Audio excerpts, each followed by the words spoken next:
नमस्ते प्रिय भाइयों और बहनों, स्वागत है आप सभी का। एक बार एक जिज्ञासु एक गुरु के पास में इस आशय के साथ में पहुंचा कि उसे शिष्य रूप में वो गुरु स्वीकार कर ले। तो जब वो गुरु के पास में पहुंचा तो गुरु ने एक शर्त रखी। उसने कहा, तुम्हें मेरा शिष्य मैं स्वीकार कर सकता हूँ, परंतु मेरी एक शर्त है कि तुम्हें गुरु दक्षिणा पहले देनी होगी। वो युवक तैयार हो गया। उसने कहा, गुरुजी, आप क्या गुरु दक्षिणा चाहते हैं? मैं वो गुरु दक्षिणा देने के लिए तैयार हूँ। इस पर गुरु ने कहा, तुम जाओ और इस सारी दुनिया में देखो कि सबसे तुच्छ वस्तु कौन सी है, सबसे छोटी वस्तु कौन सी है, वो मुझे ला कर दो। वही मुझे गुरु दक्षिणा स्वरूप चाहिए। और इस काम के लिए मैं तुम्हें 3 वर्ष का समय देता हूँ। तो इस पर वो युवक सोचने लगा, वो जिज्ञासु सोचने लगा कि अच्छी से अच्छी वस्तु तो ढूंढने में समय लग सकता है, लेकिन बुरी से बुरी वस्तु तो बहुत जल्द मिल जाएगी। क्योंकि अच्छी वस्तुओं को ढूंढने के लिए जैसे एक स्त्री जब सब्जी वाले के पास में अगर वो बैगन भी लेने जाती है तो उसे अच्छे बैगन ढूंढने में आधा घंटे लग जाते हैं, लेकिन एक बुरी वस्तु या छोटी वस्तु या तुच्छ वस्तु पाने में उसे कितना समय लगने वाला है। मन ही मन वो बड़ा प्रसन्न हुआ और गुरु से कहा, ठीक है गुरुजी, मैं आपकी आज्ञा अनुसार जाता हूँ और आपने जैसा कहा है आपके लिए गुरु दक्षिणा स्वरूप वो उपहार मैं लेकर आऊँगा। गुरु जी से विदा लेकर वो एक जगह से दूसरी जगह से तीसरी जगह घूमता रहा। हर बार जब उसे कोई वस्तु मिलती थी, उससे क्षुद्र वस्तु, उससे तुच्छ वस्तु से मिल जाती थी। धीरे धीरे उसका समय व्यतीत हो रहा था। 1 साल बीत गया, 2 साल बीत गया, अब 3रा साल भी बीतने को आया था, परंतु अब तक वो सबसे तुच्छ वस्तु को ढूंढ नहीं पाया था। अतः वो बहुत चिंतित हो गया। एक दिन वो सुबह पखाना करने के लिए गया हुआ था। तभी उसे पखाना करते हुए सहसा उसका दिमाग में एक बिजली सी कौंधी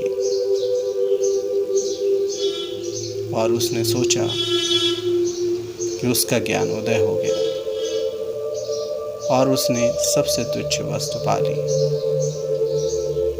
और वो सबसे तुच्छ वस्तु यही है। तो इस आशय के साथ में उसने अपना हाथ बढ़ाया कि यही सबसे तुच्छ वस्तु है और इसे मैं ले लेता हूँ। उसमें से आवाज आई, ठहरो,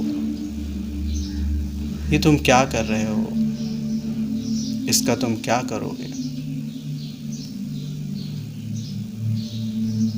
वह व्यक्ति बहुत ईमानदार था,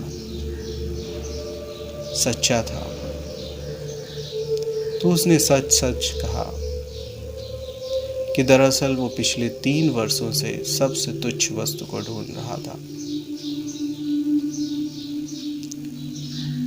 पर उसे अब तक वो वस्तु नहीं प्राप्त हुई थी। और आज उसे ज्ञानोदय हुआ है और उसे समझ में आ गया है कि सबसे तुच्छ वस्तु तुम ही हो, क्योंकि तुम्हें कोई भी लेना नहीं चाहता, छूना नहीं चाहता, यहाँ तक कोई देखना भी नहीं चाहता, तो संसार की सबसे तुच्छ वस्तु तुम ही हो। इस पर उसके उत्तर में आवाज आई, ठीक है, लेकिन मैं ये नहीं हूं। कल जब तुमने प्रसिद्ध इलाहाबादी अमरूद खाए थे,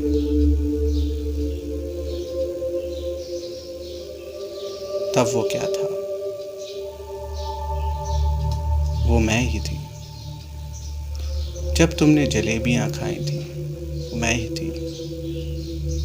जो तुमने भोजन ग्रहण किया, वो मैं ही थी।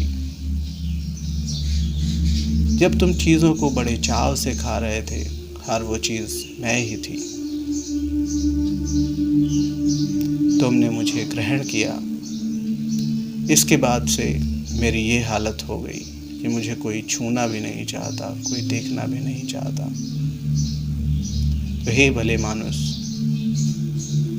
अब तुम ही बताओ, तुम ही फैसला करो कि सबसे तुच्छ कौन है। अब की बार उस जिज्ञासु का असल में ज्ञानोदय हो चुका था। वो जान चुका था कि इस संसार में उससे तुच्छ कुछ भी नहीं है।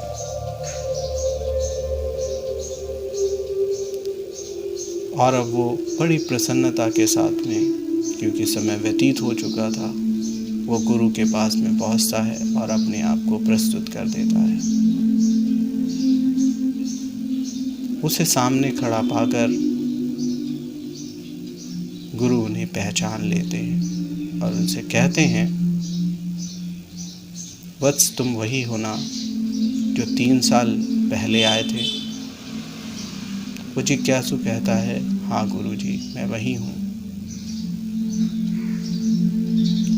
तुम्हें गुरु दक्षिणा लाने के लिए 3 साल का वक्त दिया गया था।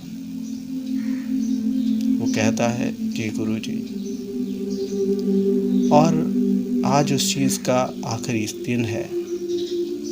वो कहता है, जी गुरुजी। तो वो बोले, कहाँ है मेरी गुरु दक्षिणा, मुझे वो चाहिए। इस पर वो अत्यंत भाव विभोर होकर वो जिज्ञासु गुरु के चरणों में दंडवत प्रणाम करता है और गुरु से कहता है, हे गुरुदेव, मैं ही वो सबसे तुच्छ वस्तु हूँ, इसे मैं आपको सौंपता हूँ। तो इस कहानी का सार दरअसल ये है कि किसी भी चीज़ को ग्रहण करने के लिए, किसी भी चीज़ को पाने के लिए हमारे अंदर जितना ज़्यादा तुच्छता का भाव होगा, हम उतना ही उस चीज़ के सार तत्व को अपने अंदर आत्मसात कर पाएंगे। ये सत्य है, कोई भी चीज़ कितनी भी अच्छी हो, वो हम तक आते आते अर्थ का अनर्थ हो जाती है। बहुत बार उसे अर्थ के मायने भी मिल जाते हैं, लेकिन वो उसी पैमाने में है कि हम कितने तुच्छ हैं। इसी दीनहीन हालत से आप कुछ भी कीजिए, वो हर चीज़ बढ़िया और बढ़िया ही होगी। वो प्रार्थना हर समय उस ईश्वर द्वारा, उस परमात्मा द्वारा स्वीकार की जाएगी। यही असल में प्रेम है। इसके बारे में और विचार कीजिए कि ये दरअसल और क्या है, ये आपके जीवन में क्या कर सकता है, और स्वयं के अंदर उत्तर खोजने की कोशिश कीजिए। आज के लिए बस इतना ही।